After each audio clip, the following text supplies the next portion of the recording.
जदि आपणकर भी राशन कार्ड रही तेज एक कथा जाणी रखा निहाती जरूर। एवं राशन कार्ड को नहीं आसला एक बड़ अपडेट। केवाईसी को नहीं सरकार जारी कला एक बड़ घोषणा। जदि आपणकर भी राशन कार्ड अच्छी आपण भी एथिरु मागणा राशन सामग्री लाभ उठाउछंती तेबे एक कथा आपण तो जाणी रखा निहाती जरूर। आसंतु संपूर्ण अपडेट जानिबा ता पूर्व वीडियो को लाइक करंतु, सब्सक्राइब करनथिले एबे सब्सक्राइब करी पाखर थिबा घंटी चिन्ह को दबाइ दियौ।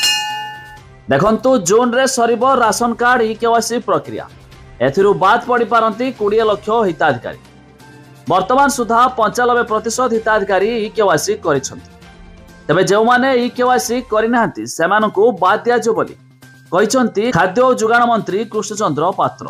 से आहरी मध्य कहिसंती जे राज्य रे 13 वर्ष धरी नुआ राशन कार्ड दिया जाऊ नथिला।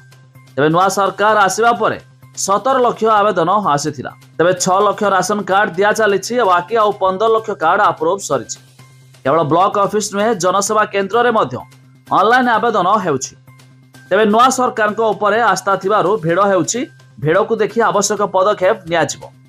अर्थात जदि आपणकर राशन कार्ड अछि एपर्यंत ई-केवाईसी करिनांती तेबे आपण जानि रखंतु ई-केवाईसी करबा कंपलसरी, नचेत जून शेष सुधा आपणकर राशन कार्ड मध्य बातिल हो जिवो जो माने ई-केवाईसी न करिवे जून शेष पर्यंत। ता छड़ा जो माने नूतन आवेदन करिसंती सेमानकर मध्य अप्रूव सरिछि। खूब शीघ्र सेमानकु नूतन राशन कार्ड बंटन कराजिवो।